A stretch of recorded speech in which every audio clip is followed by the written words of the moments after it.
Olá, seja muito bem-vindo ao Cantinho Teológico. Meu nome é Gustavo Luiz. Vou falar hoje sobre os dons espirituais. Nós temos algumas listas de dons em um Novo Testamento e eu quero passar algumas delas ainda neste vídeo, para que você possa, na sua Bíblia, fazer a leitura, fazer a marcação, quando não apontamentos. Mas eu gostaria de deixar uma definição de dom espiritual. Por causa de quê? De uma forma muito geral, a gente observa que o dom espiritual é uma capacidade especial dada por Deus para que o homem venha desempenhar algo, geralmente no seio da igreja cristã. Pois bem, esta é uma das muitas definições de dons espirituais. Eu fiz uma definição, pelo menos eu apresentei, muito sucinta, pequena, mas que descreve muito bem essa intenção da parte de Deus de outorgar, isto é, dar uma capacitação ou uma habilitação para que o homem venha realizar a obra do Senhor.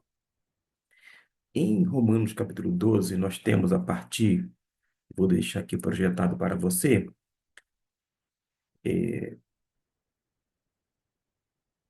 alguns dons espirituais mencionados no texto. O que me chamou a atenção, fez que eu desse uma pausa, é porque logo no versículo 3 diz assim de Romanos 12: porque pela graça que me é dada, o tempo inteiro, o apóstolo Paulo fala sobre a graça divina. Ele, em um momento, associa algo semelhante ao que nós chamaríamos de meritocracia, ou seja, segundo o merecimento de vocês, você merece, você é um camarada bom, você é espetacular, logo você eh, teve o que mereceu. Nada disto. Sempre a gente vai ver nas relações do Novo Testamento a graça de Deus permeando tudo e todos, todos os relacionamentos, etc. e tal. Então, eu dei uma pausa aqui porque eu vi a palavra graça, esta que eu deixo em destaque. Graça. É o tempo inteiro em o Novo Testamento a graça de Deus, que a gente sabe muito bem que é o favor imerecido. Mas quando a gente vai para o versículo de número 6, fala assim: de modo que, tendo diferentes dons, vamos por parte, diferentes. Nós chegamos a um período da história do cristianismo onde algumas denominações incentivam a busca de determinados dons que são, digamos assim, minoritários, ou seja, é uma minoria de dons. Ah, você tem que buscar o dom A, B e C, em detrimento de uma lista que é maior. Será que Deus só está preocupado em conceder mediante a oração das pessoas, ou seja, mediante as petições, somente esses três dons que estão mais em evidências, conforme nós temos ouvido falar, ou conforme nós temos constatado, porque é uma observação? Observe que a Bíblia deixa claro sobre a diversidade de dons. Logo, é um erro grosseiro da nossa parte achar que Deus tem que conceder especificamente o dom A, B e C em detrimento dos outros dons. Ora, se há essa variedade, se há diferentes dons, a gente tem que dar um passo a mais, entender que esses diferentes dons são segundo a graça que nos é dada. Não é nós que temos que pedir determinados dons ao Senhor.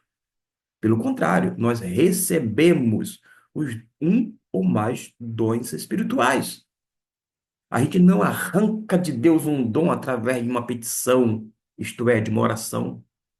A gente não vai amolecer o coração de Deus para dizer: Senhor, me concede esse dom. É para o teu reino, é para a tua glória. E cheio de sinceridade, a pessoa vai lá e pede a Deus, e Deus fica tão comovido com isto, ele vai lá, tá bom, já que você quer, eu estou lhe concedendo. Não. A concessão dos dons espirituais é segundo a graça que nos foi dada.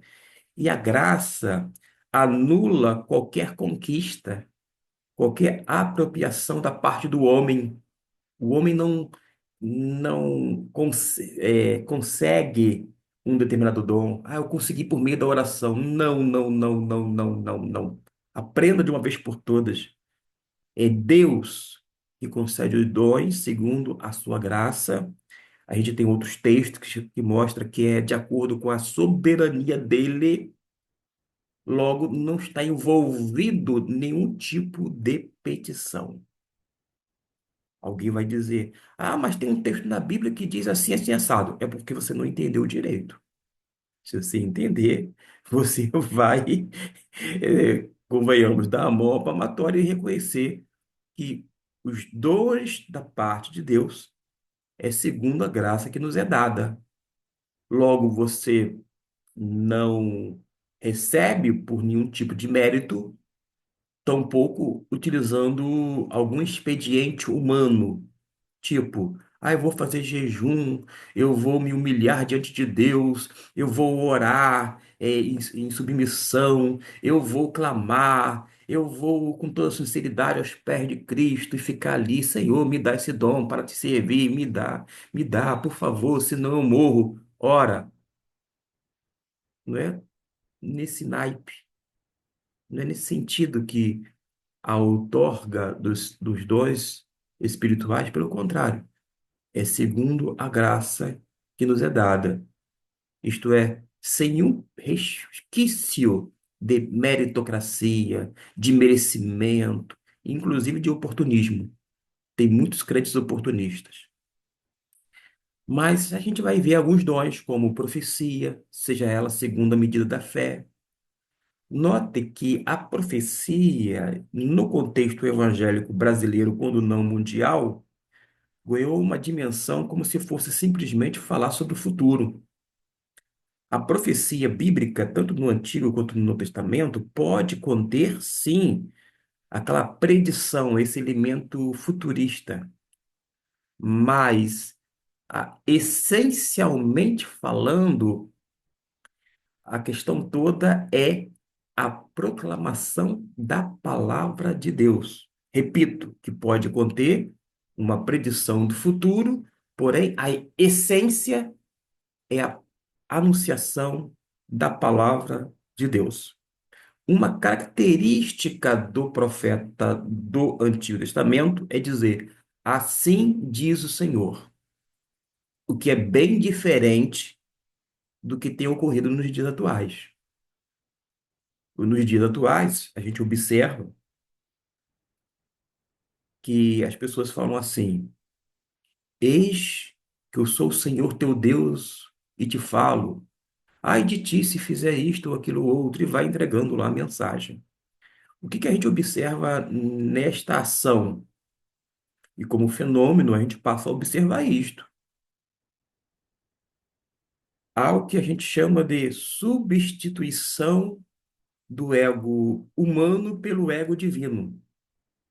É como se Deus tomasse o controle das faculdades mentais a ponto de anular a personalidade e ele, via de regra, se apresenta como Jeová. Eis que eu sou o Senhor Jeová e te digo, geralmente é desta forma. Ouvi isto não apenas inúmeras vezes, mas milhares de vezes durante esses mais de 30 anos dentro do contexto evangélico brasileiro. Aí você para e, bom, quem está falando é Jeová. Jeová está falando e fica quietinho. Mas isto é um fenômeno que ocorre dentro do meio evangélico, quer brasileiro, quando não mundial, porque eu não conheço todos os países do mundo, mas não tem nenhuma semelhança com o Antigo Testamento. Porque lá no Antigo Testamento, assim como no Novo, nós não temos evidências de que havia essa substituição do ego humano pelo divino. Deus anula a personalidade e ele fala através da pessoa, tipo, eis que eu sou o Senhor Jeová e te digo, ora, isto não existe dentro do cristianismo, ou não existiu em mais de 1900 anos. E essa substituição do ego humano por uma, digamos, entidade ou deidade, a gente observa em algumas religiões africanas, mas não no cristianismo no decorrer de pelo menos 19 séculos. Então, a profecia aqui, primariamente, não tem nenhuma relação com a predição de futuro. Pode conter um elemento futurístico, ok? Mas a substância ou a substância do conteúdo da mensagem vai ser sempre relacionada a esse fator de anunciação e proclamação da mensagem de Deus. De qualquer maneira, a pessoa que exerce a profecia, ela, como um dom, ela pode exercer segundo a medida da fé. Essa fé é uma fé descolada da pessoa de Jesus? Claro que não, porque a nossa fé é cristã. A gente deposita a fé em Cristo Jesus, não é em alguma coisa ou alguém que não seja Jesus ou Deus. De qualquer maneira, a gente observa nesse texto que o dom pode ser, digamos assim, regulamentado. Você pode fazer aquela regulação, aquele ajuste, pode aprimorar. Da mesma forma, se é ministério, ministério aqui é a ideia de serviço, de servir ou de serviço, se é ministério, seja ministrar. No Brasil, ganhou-se uma outra conotação, como ter um ministério é algo pomposo, é ostentação. Eu tenho um ministério, mas literalmente ministério é serviço. E se a pessoa não serve para servir, ela não tem de fato um ministério. Agora, tem pessoas que, entre aspas, têm um chamado ministério, mas não querem arregaçar as mangas e trabalhar, servir o seu próximo, servir as pessoas, para poder estar desta maneira servindo a Deus. Mas quem tem esse dom e recebe da parte de Deus o dom de serviço ou ministério, ele tem que seja ministrar, ele tem que fazer da melhor forma possível. E se é ensinar, haja dedicação ao ensino. Ah, eu tenho o dom de ensino, eu cruzo os braços, não preciso de ler a Bíblia, não preciso de recursos materiais, não preciso de ninguém, porque eu sou o suficiente. Afinal de contas, eu recebi o dom do ensino. O dom de ensino, assim como os demais dons que nós recebemos da parte do Senhor, não vai nos fazer autossuficientes. Pelo contrário, nós somos dependentes uns dos outros. E eu sou responsável pelo dom que Deus me deu, você é responsável pelo dom que Deus lhe deu. O que exorta, use esse dom em exortar da maneira correta, apropriada. Aquele que reparte, que é o dono da liberalidade, e existem pessoas que entregam seus dízimos, suas ofertas, mas há pessoas que, entre aspas, não se destacam, que nós sabemos, nós verificamos, são pessoas discretas que têm essa liberalidade, dá além do que é comum, e aquele que reparte, faça com liberalidade. Aquele que preside, aquele que dirige, aquele que conduz, com cuidado. Existem muitas pessoas que fazem uma presidência, da presidência um lugar de ditadura, é um déspota. Ah, eu sou o líder, quem manda aqui sou eu. Você é um déspota, você é um ditador, você não é um líder, não é alguém que preside. Aliás, numa igreja batista, todo e qualquer pastor, como presidente, numa assembleia, ele deve atuar como moderador, não como alguém que vai impor algo à igreja. Tanto é verdade que a pergunta mais importante que o pastor, como presidente da igreja, que, diga-se de passagem, é um moderador, faz à igreja, a mais importante pergunta é: qual é a vontade da igreja no tocante a esse assunto?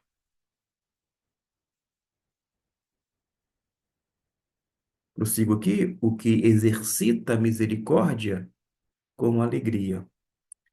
Como assim? Se alguém exercita a misericórdia, é claro que ele vai fazer alegremente. Quem disse isso? Nós temos um projeto chamado Cristolândia, que pertence à Junta de Missões Nacionais, que na essência é das igrejas batistas do Brasil. A gente costuma muito, vou dizer assim, falar sobre Junta de Missões nacionais, estaduais e mundiais, e algumas pessoas podem ter a ideia errônea de que as juntas que fazem o trabalho missionário. Não são. As igrejas batistas, através das ofertas, é que fazem através das juntas. Vamos colocar os pingos nos is. E nesse projeto chamado Cristolândia, as pessoas davam alimentação, evangelizavam as pessoas que eram viciadas, drogadas, davam banho, acolhiam, etc e tal. E eu já ouvi, ninguém me disse não.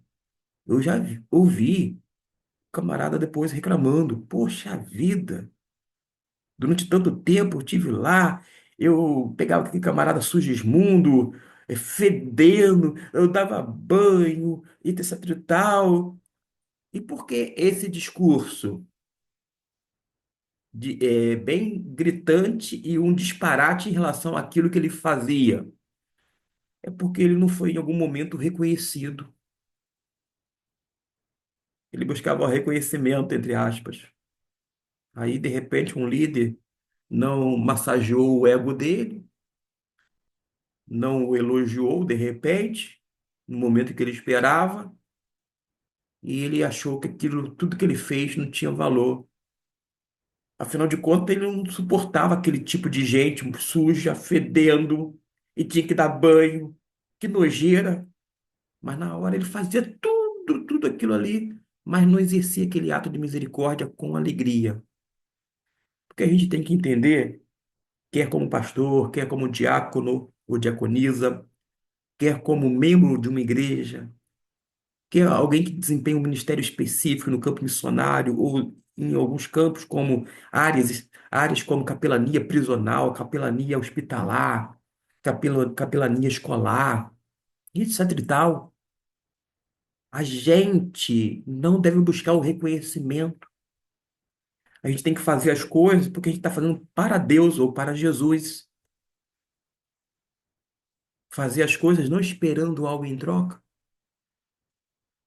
porque isto algumas vezes não virá da forma como nós, de repente, podemos imaginar. Aí a gente fica triste, poxa vida, fiquei 10 anos nessa igreja, nenhum obrigado foi dito. Me gastei, me desgastei, tive ingratidão da parte de uns, incompreensão da parte de outros. Será que não valeu a pena? Claro que valeu a pena. Valeu, meu irmão, minha irmã. É porque a gente fez a obra para o Senhor, no Senhor, e o trabalho no Senhor não é em vão. Não é em vão.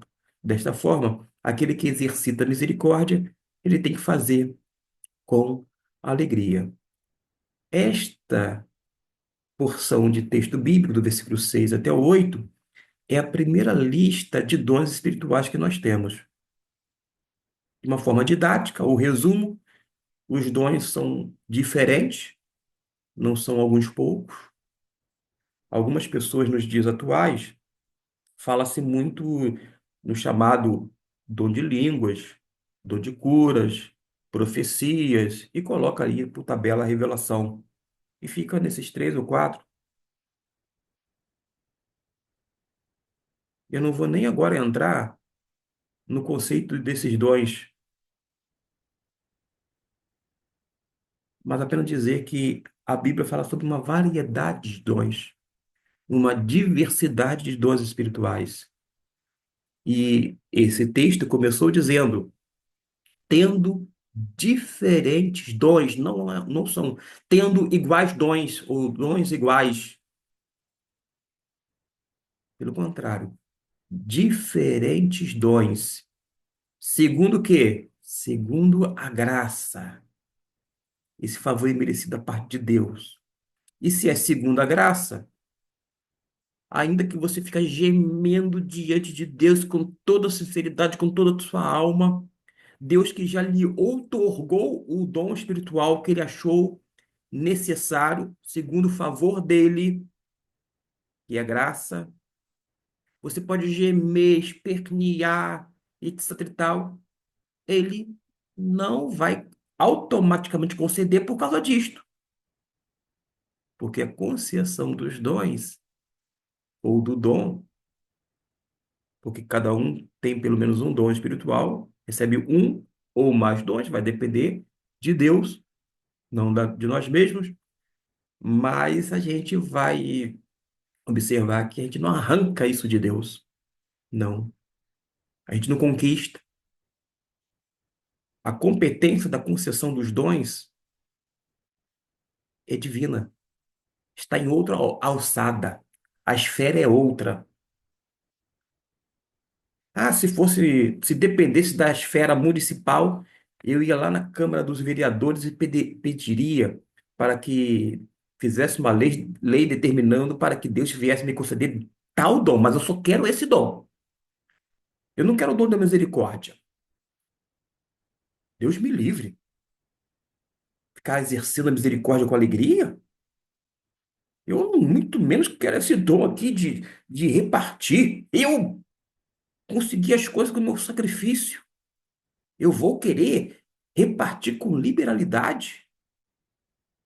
Se as pessoas de repente entregam 10%, comumente falando, nos dízimos, eu vou entregar 30% do que eu ganho, no meu suor?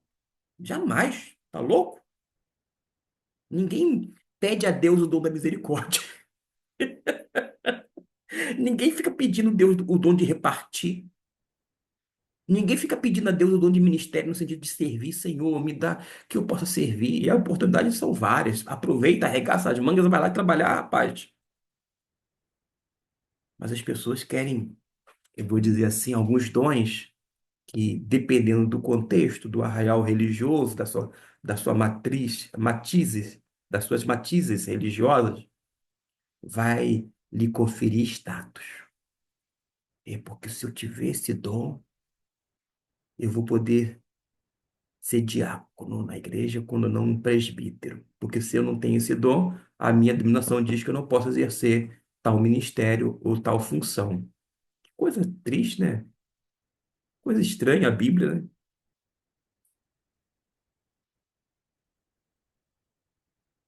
Claro que tem uma pitadinha de ironia nesse vídeo, nessa parte, nessa reta final, mas mesmo num tom de brincadeira, sempre tem um pingo de verdade, né? Não tem aquela brincadeira que a pessoa brinca, mas tem um pinguinho de verdade. Você fala assim, caramba, eu nem tinha pensado nisso. Pois bem, a alçada, a distribuição é do de Deus, é da alçada divina, é de Deus. A competência é outra, não é nossa. E se alguém perguntar assim, e a gente deve então pedir algum dom? Pelo que o senhor está falando, a gente não tem que pedir coisa alguma. E quem disse que a gente tem que pedir? Uma vez mais, você pode tentar pegar aqui e lançar em um rosto um versículo fora do texto e contexto. E digo de coração, se você fizer isto, ou está fazendo nesse exato momento, você é até bondoso com as palavras, você está sendo afoito, apressadinho ou apressadinha. Leia direitinho, texto e contexto. Entenda o parágrafo, que tem uma unidade de pensamento. Veja se é bem isto. Pode ser que você não esteja certo, mas também pode ser que eu esteja errado. Aí, se eu tiver errado, você vai me ajudar. Porque se você falar, me mostrar, mas através de uma argumentação, não é pegando o versículo, aqui, ó, o versículo diz isso, e aí? Aquele versículo não diz nada daquilo, diz outra coisa. E é porque você leu e não entendeu. Mas tudo na vida, meus irmãos, não é simplesmente questão de concordar ou discordar. Tem que saber argumentar. E a argumentação não é uma coisa é, mundana. Pelo contrário, o apóstolo Paulo, algumas vezes, fala sobre a necessidade de persuadir. Isso envolve a argumentação. Argumentos lógicos, plausíveis, que se sustentam, se mantêm, biblicamente ou contextualmente falando, não segundo as nossas opiniões. Confesso que eu queria fazer um vídeo falando sobre as demais listas, mas me empolguei e acabou que nós ficamos por aqui somente com a listagem de dons espirituais, conforme Paulo aos Romanos, capítulo 12, do versículo 6 até o 8. Vou dar continuidade apresentando outras listas.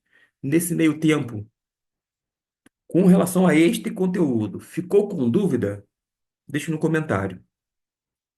Não ficou? Acompanhe os demais sobre os dons espirituais. Está certo? Porque a gente pode caminhar e ampliar o nosso conhecimento a respeito da palavra de Deus, a fim de assimilar e, sobretudo, colocar em prática. Tá bom? Deus o abençoe rica e poderosamente. É a minha oração, é também um desejo do meu coração.